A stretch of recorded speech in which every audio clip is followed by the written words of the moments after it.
Dan terkadang Allah Ta'ala itu ketika menjadikan seorang yang majdzub, itu Allah Ta'ala menyingkapkan kepada dirinya keburukan-keburukan yang dilakukan oleh orang-orang yang di sekitarnya.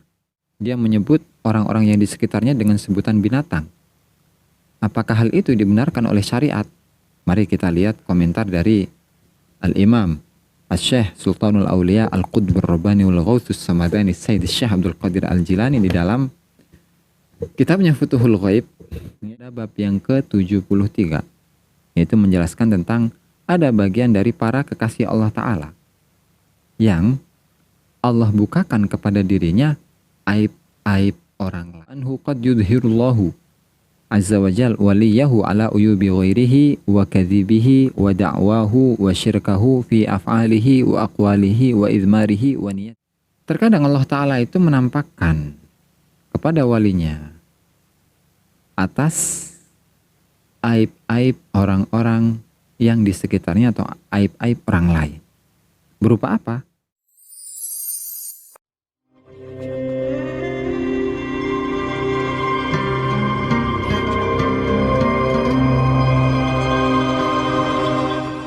Assalamualaikum warahmatullahi wabarakatuh. Bismillahirrahmanirrahim. Wassalatu wassalamu ala Rasulillah Muhammad ibn Abdullah wa ala alihi wa sahbihi wa mawalah wa la hawla wa la quwata illa billah. Wa nata'alam ta'aliman wa intifad dzakara tadhkira li ifadat wal istifad wal hatta ala tamassuki bi kitabillah wa sunnati rasulih wa du'a ila al huda wa dalalata ala al khair ibtigha'a wajhihi wa qurbihi wa thawabihi subhanahu wa ta'ala. Rabbi shrah li sadri wa yassir li amri wa hlul 'uqdatam min lisani yafqahu qawli, amma ba'du. Para hadirin, pemirsa, subscriber dimanapun Anda berada, alhamdulillah pada malam hari ini kita masih diberi kesehatan oleh Allah Ta'ala sehingga kita bisa bersama-sama melanjutkan pengajian kitab Al-Hikam karya Imam Ibnu Athaillah As-Sakandari rahimahullahu ta'ala. Qala al-musannif rahimahullahu ta'ala al-Imam Ibnu Athaillah As-Sakandari wal Imam Al-Muttaqi Ali Al-Muttaqi Al-Hindi fi kitabihi An-Nahjil Atam fi Tabwibil Hikam babu maratibis salikina mubtadi'an wa muntahiyan ila an qala dalla biwujudi atharihi ala wujudi asma'ihi wa biwujudi asma'ihi ala thubuti awsafihi wa bithubuti awsafihi ala wujudi dhatihi idh muhalun an yaqumal wasfu binafsihi fa arbabul jad yakshifu lahum atau yukshafu lahum an kamali dhatihi thumma yarudduhum ila syuhudi sifatihi thumma yurji'uhu ila ta'alluqi bi asma'ihi thumma yarudduhum ila syuhudi asarihi wassalikuna ala aksi hadha fa nihayatus salikin bidayatul majdubin wa bidayatus salikin nihayatul majdubin lakin la bimakna wahid farubbama taqaya fit tariq hadza fi tarqihi wa hadza fi tadallihi. Qala al-musannif dalla biwujudi atharihi, dalla nuduhaken sapa Allah biwujudi atharihi kelawan wujud pira-pira labete Allah ala wujudi asma'ihi ing atase wujud pira-pira asma isime Allah, wa biwujudi asma'ihi lan nuduhaken sapa Allah kelawan wujud pira-pira asmane Allah ala subuti awsafihi ing atase tetepe pira-pira sifate Allah, wa bi subuti awsafihi lan kelawan tetepe pira-pira sifate Allah ala wujudi dzatihi ing atase wujud dzati Allah id muhalun id krana muhalun muhal apa an yaquma yen toju meneng apa alwasfu sifat binafsihi kelawan dewene sifat. Farbabul jadbi mongko utahi pira-pira wong kang duweni jadab, rek wali jadab rek wali anu jadab sarwa bae yakshifu nyingkap sapa Allah lahum kedua arbabul jadab an kamali zatihi saking sempurnani zati Allah, sumaya rudduh mongko nuli balekaken sapa Allah ing arbabul jadab ila syuhudi sifatihi maring nyaksiaken pira-pira sifate Allah, sumaya yurji'uhu mongko nuli balekaken sapa Allah ing syuhuda sifatihi ila ta'alluqi maring gumantung bi asma'ihi kelawan pira-pira asmani Allah, sumaya rudduhum mongko nuli balekaken sapa Allah ila ing arbabul jadab ila syuhudi atharihi maring nyakseni pira-pira labeta Allah. Wasalikuna lan utawi pira-pira kang salik iku ala aksi hadza iku tetep ing atase kewaliane iki arbabul jadab. Panihayatus salikin mangko utawi katoke pira-pira kang salik iku bidayatul majdubin iku permulaane pira-pira kang den jadbahaken, wa bidayatus salikin lan utawi permulaane pira-pira kang salik iku nihayatul majdubin iku puncake pira-pira kang jadab. Lakin tetapi ini lebih makna wahid ora kelawan makna kang siji. Farubama mangko sering-sering iltaqaya ketemu sapa arbabus saliki arbabul jadab lan as-salikin, iltaqaya ketemu sapa salikun wal majdubun fit tariqi ing dalam tariqah. Hadza utawi iki siapa itu salikun fi taraqihi iku tetep ing dalam munggai salik atau hadza. Wa hadza lan utawi iki iku al majdub fi tadallihi ing dalam temurunane hadza. Alhamdulillah kita melanjutkan pengajian Al-Hikam karya Imam Ibnu Athaillah As-Sakandari rahimahullahu taala, dan bab yang kita kaji itu tentang tingkatan-tingkatan dari golongan orang-orang yang bersuluk yang melakukan perjalanan menuju Allah Subhanahu wa taala. Dalam hikmah yang sebelumnya sudah kita uraikan mengenai tingkatan atau manusia itu terbagi menjadi dua golongan. Yang pertama adalah muradun majdubun, dan yang kedua adalah muridun salikun, di mana para muradun, para majdubun, cahaya mereka itu ada duluan, baru kemudian mereka diikuti oleh zikir. Dan sebaliknya, golongan yang kedua adalah salikun dan muridun, mereka itu berzikir terlebih dahulu untuk mencapai cahaya Allah Subhanahu wa taala. Maka golongan yang pertama itu adalah golongan yang hatinya itu sudah bersinar terlebih dahulu, dan dalam keadaan apapun mereka itu zikir. Sementara yang kedua, golongan salikun ini, mereka itu zikir terlebih dahulu agar hati mereka dicahayai, diterangi oleh Allah Subhanahu wa taala. Itu untuk pengajian yang kemarin, yaitu qaumun tasbiqu anwaruhum azkaruhum wa qaumun tasbiqu azkaruhum anwaruhum. Dan tidak lupa kita ingatkan lagi bahwasanya hakikat zikir itu adalah apa kemarin itu? Mencari satu kondisi kerohanian di mana dia itu bersama atau berada di hadapan Allah Subhanahu wa taala, sehingga yang akan membuahkan buah berupa al-muraqabah, yaitu dia merasa diawasi, merasa terawasi oleh Allah Subhanahu wa taala dalam setiap tingkah laku, dalam setiap perbuatan, dalam setiap ucapannya, sebagaimana yang dijelaskan oleh Al-Imam Abdul Wahhab Asy'arani rahimahullahu taala dalam kitabnya Al-Anwarul Qudsiyah.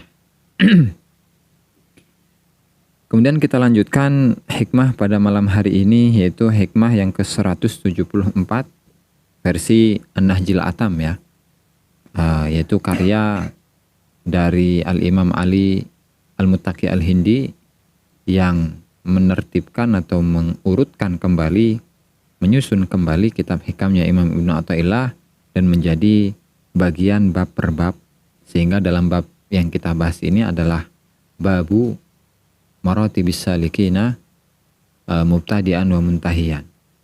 Dan kita sampai pada hikmah dalla biwujudi atharihi ala wujudi asma'ihi wa biwujudi asma'ihi ala thubuti awsafihi wa bithubuti awsafihi ala wujudi dhatihi id muhalun an yaqumal wasfu binafsihi. Kata Al-Imam Ibnu Athaillah Sakandari rahimahullah dalam hikmahnya, beliau mengatakan Allah Ta'ala itu menunjukkan dengan adanya asar atau bekas-bekas perbuatan atau bukti-bukti perbuatan Allah Subhanahu wa taala, yaitu dengan adanya makhluk di alam semesta ini, asar. Jadi kalau asar itu lebih kepada makhluk ya. Dengan adanya makhluk ini Allah taala menunjukkan akan wujud asma'nya. Wa biwujudi asma'ihi ala thubuti awsafihi. Dan Allah taala menunjukkan dengan wujud asma'nya Allah taala menunjukkan kepada thubuti awsafihi, tetapnya atau kekalnya sifat-sifat Allah. Wa biwujudi awsafihi, dan Allah taala menunjukkan dengan adanya wujud sifat-sifat Allah itu menunjukkan kepada wujud zatnya Allah taala. Jadi ada beberapa proses di mana seseorang yang ma'rifat atau mengenal Allah Subhanahu wa taala, di mana yang pertama adalah tadi tingkatan wujud atharihi, meyakini keberadaan makhluk-makhluknya Allah taala, makhluk apapun itu, alam semesta, bumi dan langit dan semua isinya, dan dari manusia, dari tumbuhan, dari binatang, dari air dan seterusnya. Jadi Allah taala ingin memberikan petunjuk kepada kita. Ini loh alam semesta. Ini alam semesta di mana kalian itu harus berpikir, harus bertadabur, harus bertafakur, harus introspeksi bahwa dengan wujudnya makhluk atau alam semesta ini itu menunjukkan di sana ada asma, ada nama-nama Allah taala. Ada qudrah gitu kan. Ada iradah, asma'nya ya. Ada sama, ada basar, ada kalam, ada ilmu dan seterusnya. Kemudian wa biwujudi asma'ihi ala thubuti awsafihi. Dan ketika Allah taala itu menunjukkan keberadaan dari asma-asma'nya Allah taala, itu menunjukkan bahwa asma'nya Allah taala itu memiliki sifat dari qudrah ke qadir, dari iradah ke murid, dari ilmu ke alim, dari kalam ke mutakallim. Ya kan, itu semua sifat-sifatnya Allah taala. Nah, kemudian dari sifat-sifatnya Allah taala, Allah memberikan petunjuk kepada kita bahwa ketika kita sudah meyakini akan adanya sifat-sifatnya Allah taala, maka akan berpindah kepada kita mengetahui, meyakini zatnya atau wujud dari zatnya Allah taala, ya, karena mustahil idz muhalun an yaqumal wasfu bi nafsihi. Karena mustahil sifat tanpa ada pemilik. Kita mengatakan ada ilmu, itu kan? Ada ilmu, ya otomatis ketika ada ilmu berarti ada orang yang berilmu. Ada cinta, berarti ada orang yang mencintai dan dicintai, gitu. Terus ada tulisan, berarti ada orang yang menulis. Ada lukisan, berarti ada yang melukis. Ada alam semesta, berarti ada yang menciptakannya, kan gitu. Ada penciptanya. Nah, itu merupakan ulasan dari Al-Musannif rahimahullahu ta'ala Al-Imam Ibnu Athaillah As-Sakandari dalam hikmahnya, di mana ini merupakan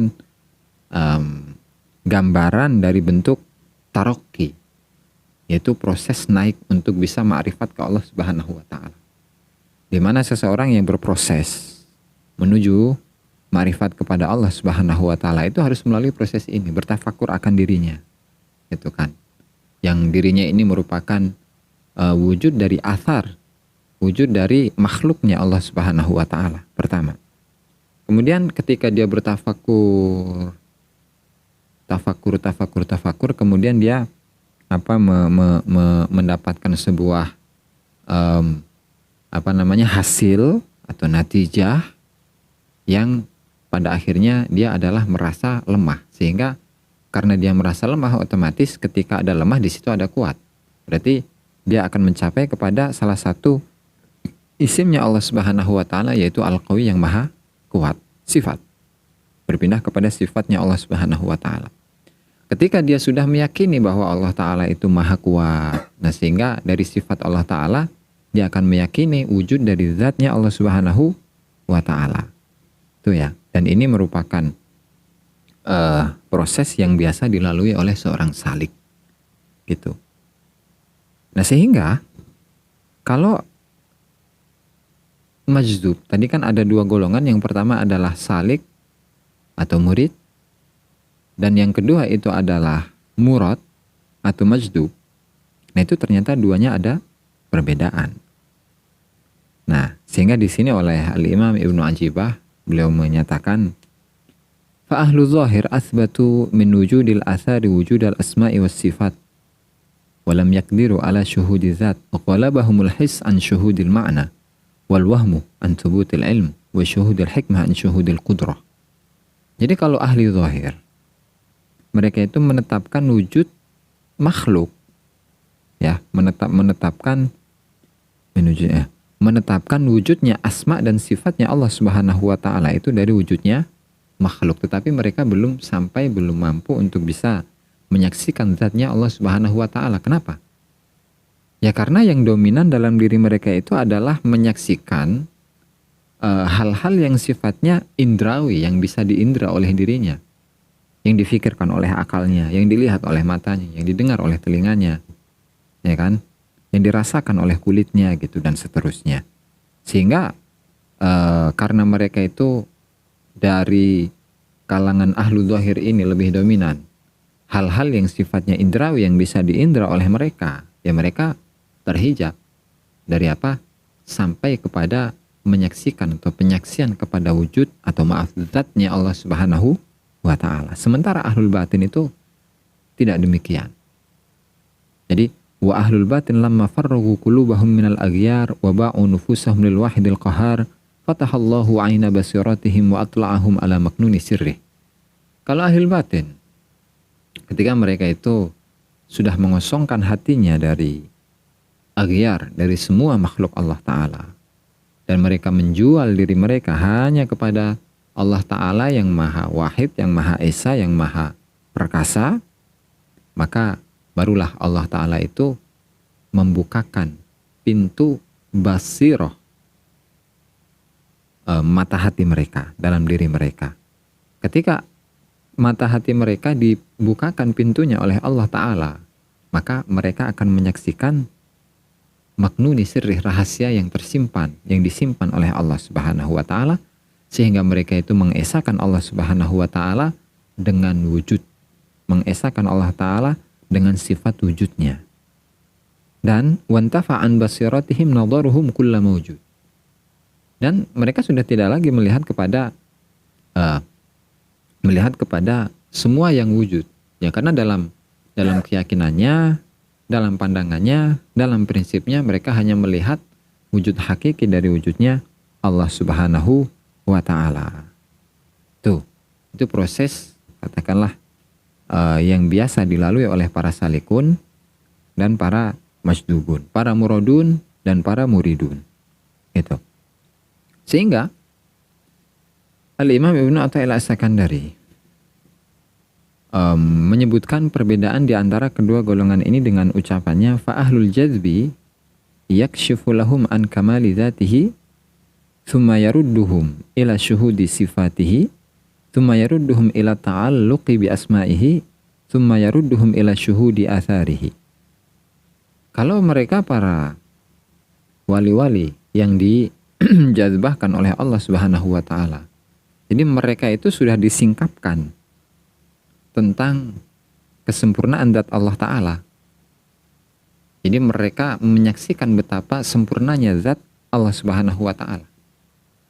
Bagaimana keindahan, kesempurnaan, keluar biasaan zat Allah Subhanahu wa Ta'ala yang tidak bisa diungkapkan dengan kata-kata. Itu kan?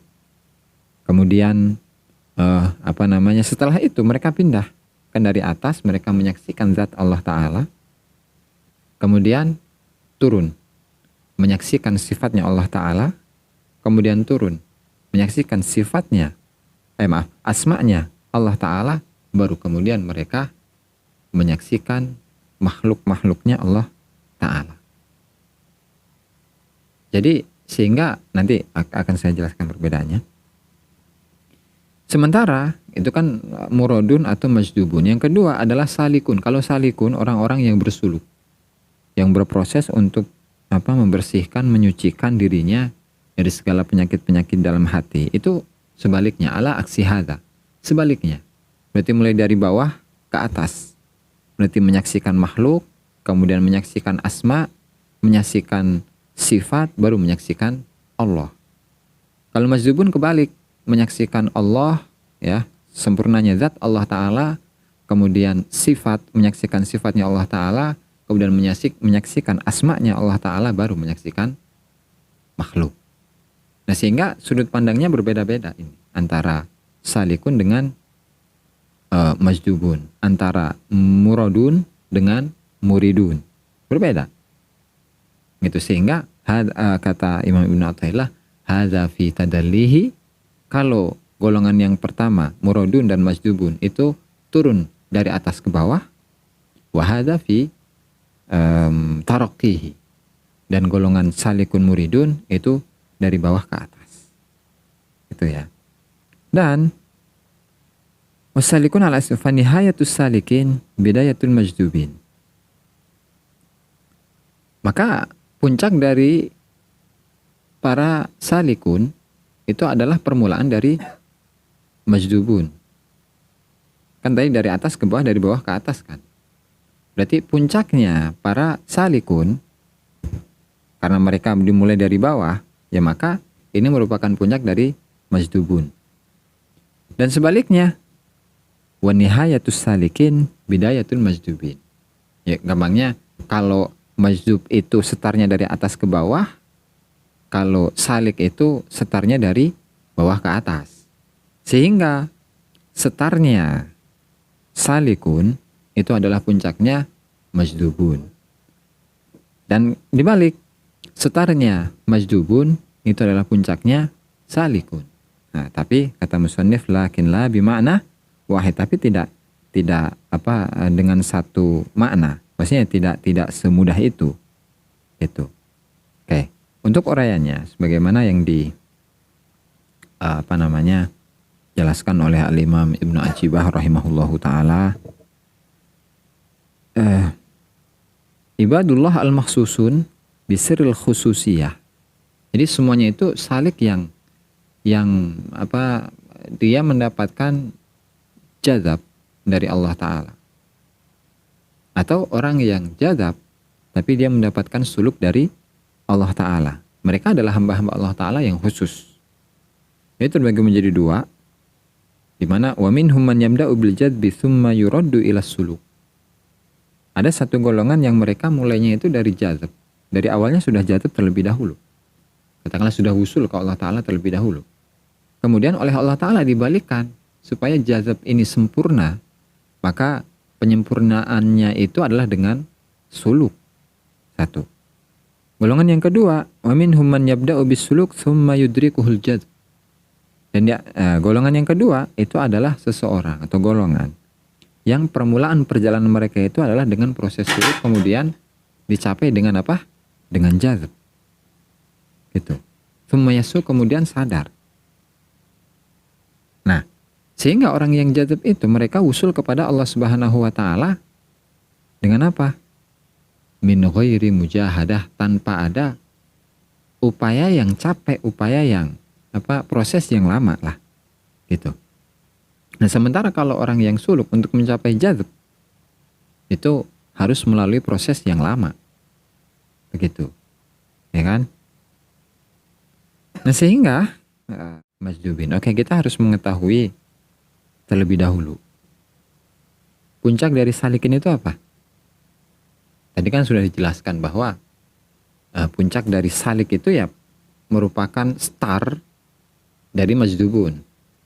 Artinya apa? Bisa syuhudu azad, syuhudu zat, menyaksikan zat Allah Ta'ala. Menyaksikan zat Allah Ta'ala dengan rasanya, dengan ruhnya, dan segala macam. Dan wa nihayatul majdubin, puncak dari seorang yang majdub itu adalah suluk.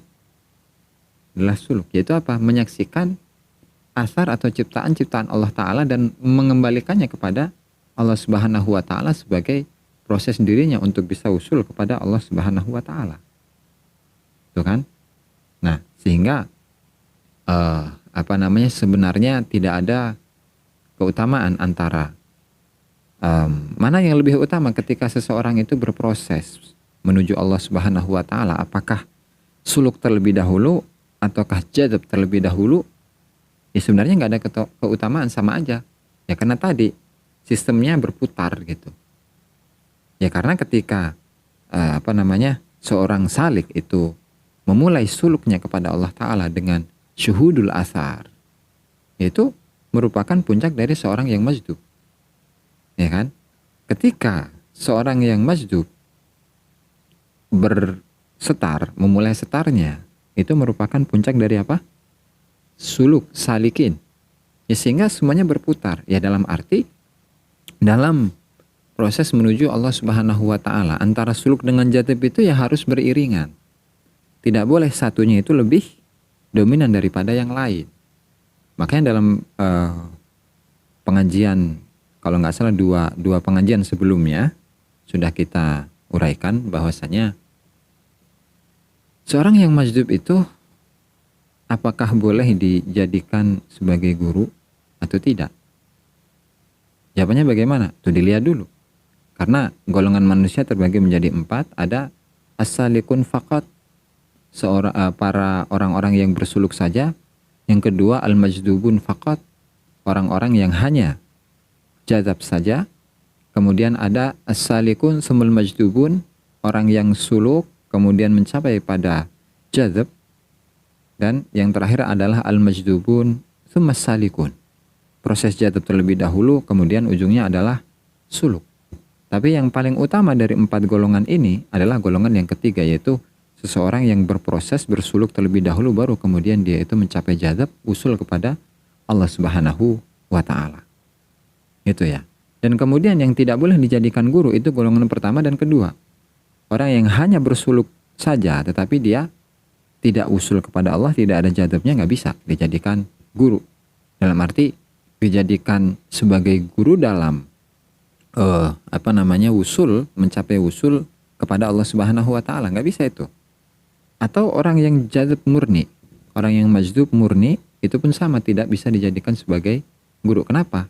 Ya karena dia belum katakanlah muridnya itu tidak bisa mengimbangi gurunya itu dalam berproses menuju Allah Ta'ala, ya karena dia sudah berada dalam makom fana, makom bako gitu ya, sehingga orang yang majdub secara murni itu tidak bisa mengajarkan bagaimana bersuluk kepada Allah Subhanahu wa Ta'ala. Itu ya. Sehingga yang hanya bisa dijadikan sebagai guru dalam thariqah itu tadi golongan ketiga dan keempat, as-salikun tsummal majdubun atau al-majdubun tsummas salikun. Gitu ya. Oke, dari tadi gitu kan, dari awal sampai saiki itu membahas tentang jadzab. Jadzab itu apa sih? Jadzab itu apa? Ngomong ngalor ngidul masalah jadzab. Oke. Hal ini ditafsiri oleh Al-Imam Ibnu Ajibah rahimahullahu ta'ala dalam kitabnya Iqadul Himam di halaman 426 dalam hikmah yang ke-250 ya. Beliau mengatakan wa ma'nal jadbi huwa ikhtitafur ruh min syuhudil kaun ila syuhudil mukawwin, yaitu ruhnya itu di ikhtitaf itu dicuri gitu. Ikhtitaf itu mencuri atau mencabut lah. Ruhnya itu dicabut dari menyaksikan alam semesta sehingga ila syuhudil mukawwin, sampai kepada dia itu bisa menyaksikan al-mukawwin. Sah mukawwin itu Allah Ta'ala, al-mukawwin yang menciptakan kaun, yang menciptakan alam semesta. Sehingga yang dia saksikan itu ya asarnya Allah Subhanahu wa Ta'ala. Ketika dia melihat makhluk orang-orang yang di sekitarnya, ya berarti dia melihat keindahan Allah Ta'ala. Oh, ini adalah ciptaan Allah Ta'ala, ciptaan kekasihku. Sehingga karena dia adalah ciptaan kekasihku, ya saya kenal dong dengan ciptaan kekasihku. Karena sebagaimana saya itu kenal dengan penciptanya, berarti saya akan kenal juga dengan apa yang dia ciptakan. Gitu. Sebagaimana saya akrab dengan penciptanya, saya juga akrab dengan orang-orang yang dia ciptakan. Gitu.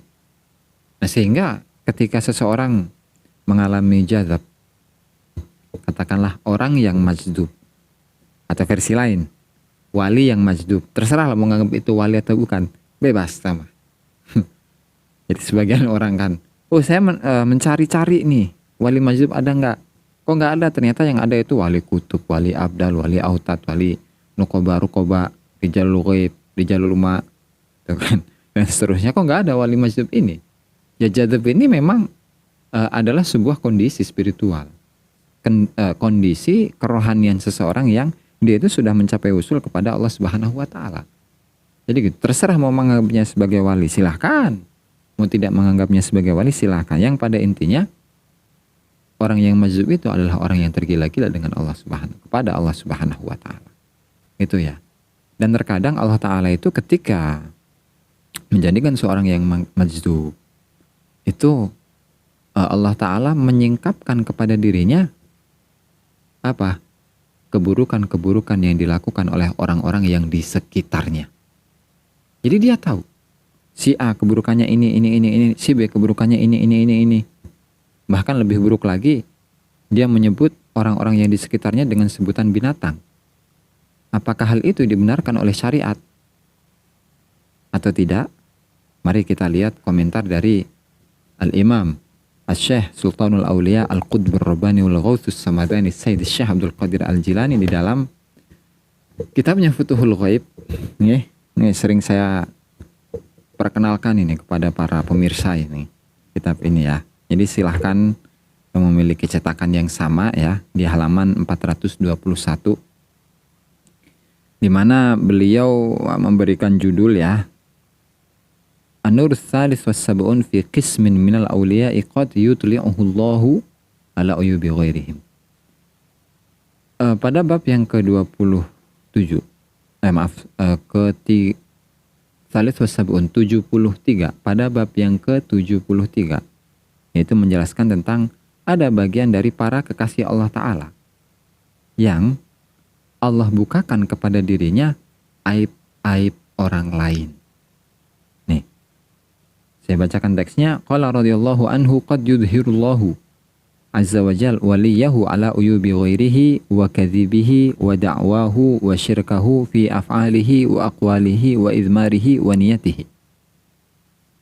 Terkadang Allah Ta'ala itu menampakkan kepada walinya atas aib-aib orang-orang yang di sekitarnya atau aib-aib orang lain. Berupa apa? Kebohongannya, aib-aibnya, kebohongannya, pengaku-ngakuannya, kesyirikannya kepada Allah Subhanahu wa Ta'ala dalam perbuatan, dalam ucapan, dalam hatinya, atau dalam niatnya.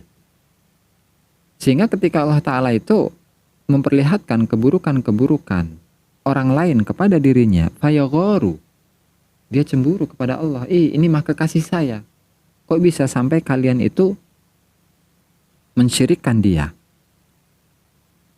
Kok bisa kalian itu berbohong kepada dia, kepada Allah, kepada kekasihku? Ya kan? Kok bisa kalian itu mensyirikkan Allah Subhanahu wa Ta'ala dalam perbuatan kalian, dalam ucapan kalian, dalam hati kalian, dan dalam niat kalian? Sehingga ketika menyebut orang lain dengan sebutan binatang-binatang, itu ada anjing, babi, kuda, ular, itu kan monyet, segala macam. Itu adalah bentuk apa? Fayagharu waliyullah. Waliullah itu sedang cemburu, dia kekasihnya digitukan, gitu, nggak terima. Itu kan? Fayagharu waliyullah li rabbihi. Dia apa tadi? Cemburu karena Tuhannya, karena kekasihnya. Wali rasulihi, cemburu karena rasulnya, digitukan. Wadinihi, cemburu kepada agamanya. Sehingga fayashtaddu ghadabu batinihi, batinnya dia itu sangat marah. Yashtaddu ghadabu batinihi, batinnya itu sangat marah. Summa zahirihi, kemudian zahirnya itu pun juga tampak marah. Gitu. Nah, sehingga wajar ketika kita itu mendapati ya golongan-golongan ulama-ulama yang majdub ketika dia berhadapan dengan seseorang yang tadi dalam masuk kriteria orang yang bohong kepada Allah, orang yang syirik kepada Allah dalam perbuatannya, dalam ucapannya, dalam niatnya, dalam hatinya. Jadi syirik itu ya bukan orang yang menyembah pohon, menyembah kuburan, itu kan fisik. Ya. Tapi syirik misalnya apa? Misalnya kayak gini. Kita membaca sholawat. Kita sholat tahajud. Kita sholat hajat. Kita sholat duha. Tujuannya apa? Supaya kaya. Hal ini dia sholat tapi tujuannya kaya. Emang gak syirik itu? Ya sholat ya untuk Allah kan? Yang namanya sholawat ya untuk Rasul, untuk Allah. Kenapa harus diselewengkan kepada yang lain? Sementara yang namanya syirik itu kan menyekutukan. Berarti dia menyekutukan niatnya. Menyekutukan perbuatannya. Menyekutukan hatinya. Yang harusnya kepada Allah tapi diselewengkan juga ke selain Allah, yaitu apa? Tadi, gampangnya rizki. Jadi kaya. Syirik itu. Sehingga fayajri ala lisanil wali zikru uyubihi wa af'alihil khabithah wa waqahatihi. Sehingga seorang waliullah itu dia akan menyebut keburukan-keburukan orang yang di sekitarnya, perbuatan-perbuatan yang keji, yang buruk orang-orang yang di sekitarnya, wa waqahatihi, dan juga kejelekan. Kalau waqahah itu artinya bajingan. Ya keburukan lah, keburukan dari orang-orang yang di sekitarnya. Sehingga nggak boleh itu diingkari, ya kan? Makanya oleh orang-orang yang di sekitarnya ada yang komen,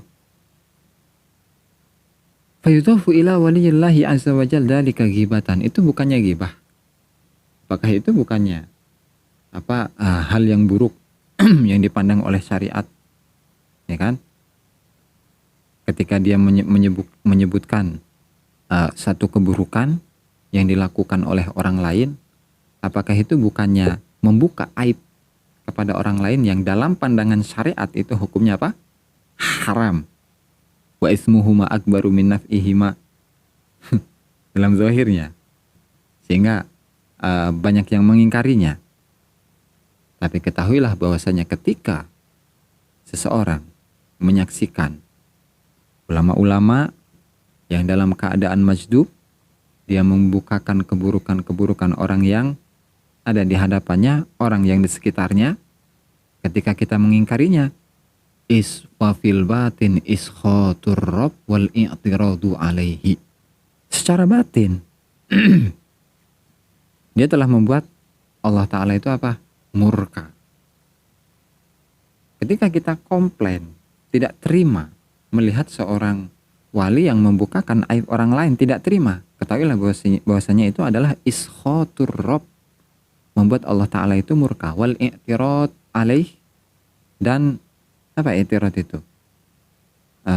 Sama seperti ingkar atau komplain lah, menentang kepada Allah Ta'ala. Sehingga hal ini bahaya, bro. Nah, sehingga dalam hal ini bagaimana seharusnya? Itu kan, bagaimana seharusnya adab kita melihat orang-orang yang demikian, gitu tuh. Apa katanya? Fayakunu farduhum fiha as-sukutu wat taslim. Adabnya itu harus apa? Diam, pasrah, wa talabul masai, dan mencari solusi ya, dari perbuatan-perbuatan keji yang dilakukan. Gitu, bro. Lidzalika bisyar wal jawas, dan itu boleh menurut Allah Ta'ala. Dalam hukum syariat itu boleh. Allah Ta'ala memberikan apa? Membukakan aib-aib manusia kepada seorang kekasihnya. Itu boleh. Lal i'tiradu ala rabb wal wali wa ta'at. Tidak boleh. Tadi menentang kepada Allah yang kemudian dia mengingkarinya, wal wali, dan mengingkari wali atau komplain menentang kepada wali, wa ta'at, dan juga menentang ketaatan si wali ini kepada Allah Subhanahu wa taala. Ya karena yang namanya seseorang yang dalam keadaan majzub itu ya dia sudah tidak bisa mengontrol dirinya untuk mengucapkan apa, untuk berbuat apa, mau pakai baju tah, mau nggak pakai baju tah. Kan banyak wali-wali Allah taala yang majzub itu. Kayak Gus Ja'far itu ya, misalnya. Dia cuman pakai apa tuh? Kolor ya, pakai baju mah enggak, pakai sarung enggak, kan pakai kolor doang tuh sampai ke paha. Itu pun dibully itu kan di mana-mana. Ada Gus Ja'far, kemudian ada Habib Abu Bakar itu Asgaf ya. Terus ada Habib Wan Sehan tuh. Nah, terus kalau dulu di Banten itu ada Syekh Astari Cakung.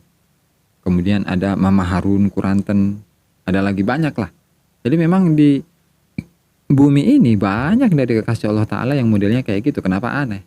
Berarti kalau kita merasa aneh dan mengingkarinya, yang seharusnya yang dipertanyakan itu adalah ada apa nih dalam diri kita? Jangan-jangan kita ini penuh dengan iblis. Dalam diri kita penuh dengan sifat-sifatnya iblis, bro. Bahaya, harus hati-hati kita nih. Ini bukan kata saya, tapi ini adalah kata dari siapa? Syekh Abdul Qadir Al-Jilani dalam kitabnya Futuhul Ghaib. Ya? Sehingga dari ini kita harus sadar, harus hati-hati, terutama ketika berhadapan bertemu dengan mereka orang-orang yang dikasihi oleh Allah Subhanahu wa taala, dan mereka itu sudah mencapai usul kepada Allah Subhanahu. Belum ditutup. Mangga yang mau bertanya. Berbicara tentang ma'rifat ya berbicara tentang keyakinan. Oke. Kita kalau hanya berteori si ma'rifat itu kan kenal. Berarti kan mengenal. Yang nanti ujung-ujungnya pada keyakinan. Berarti kita bisa meyakini, bisa menyaksikan dan meyakini ya. Dan makna dari usul, makna dari ma'rifat itu sebenarnya sama-sama aja itu. Jadi usul itu adalah mencapai satu kondisi kerohanian, atau dengan kata lain itu ya makom gitu kan. Dimana seseorang itu tidak bisa mencapai itu ketika hatinya masih kotor, bro. Ketika hati kita itu masih kotor, nggak bisa dong kita itu bisa mencapai ma'rifatul asma, kemudian ma'rifatul sifat, ma'rifatul af'al, kemudian ma'rifatul zat. Belum bisa. Kenapa? Karena ma'rifat itu kenal. Kenal itu tidak hanya dengan saya kenal namanya, enggak seperti itu. Tapi saya tahu misalnya detail yang ada dalam sifat atau asma'nya Allah Ta'ala. Misalnya ketika membahas tentang Allah Ta'ala itu Qadir. Dalam Qadir itu ada apa aja? Itu kenal, detail, secara detail. Tahu, oh Qadir itu begini, cirinya seperti ini, caranya seperti ini, gambarnya seperti ini, buktinya seperti ini, dalilnya seperti ini. Tahu semuanya. Gitu. Jadi mengetahui secara detail, tapi pengetahuannya itu tidak hanya sekedar dari pengetahuan logika, tapi pengetahuan tentang rasa. Gitu, bro. Jadi karena kita belum ma'rifat ya, dan mudah-mudahan Allah Ta'ala memberikan ma'rifat, jadi juga hal ini tidak bisa hanya dijawab dengan materi, teori, tidak bisa, tapi harus dengan bukti, dengan pengalaman pribadi. Ketika saya menguraikan tentang majzub, kalau saya belum majzub, ya susah untuk bisa menjelaskannya secara detail bagaimana, ya kan? Begitu juga dengan ma'rifat. Ketika kita jelaskan tentang ma'rifat, ketika saya belum mencapai kepada ma'rifat, untuk menjelaskannya ya nggak bisa. Jadi arti dari ma'rifat itu sendiri adalah mengenal secara detail, yang kembali kepada keyakinan seseorang dan penyaksian rohaninya terhadap apa yang dimakrifati. Allah Ta'ala a'lam bishawab. Demikianlah para hadirin yang dimuliakan Allah Ta'ala, pengajian pada malam hari ini mudah-mudahan bermanfaat bagi kita, dan semoga kita bisa mengamalkan apa yang disampaikan tadi, yang bisa dipetik pelajarannya. Kurang dan lebihnya saya mohon maaf. Wa'alafu minkum. Wallahul muwaffiq ila aqwamit thoriq. Wassalamualaikum warahmatullahi wabarakatuh. subscribe, like, dan komen di bawah ini. Nah, jika teman-teman ada unek-unek, ada pertanyaan, dan lain sebagainya, silahkan tinggalkan pesan di kolom komentar di bawah ini. Terima kasih sebelumnya. Assalamualaikum warahmatullahi wabarakatuh.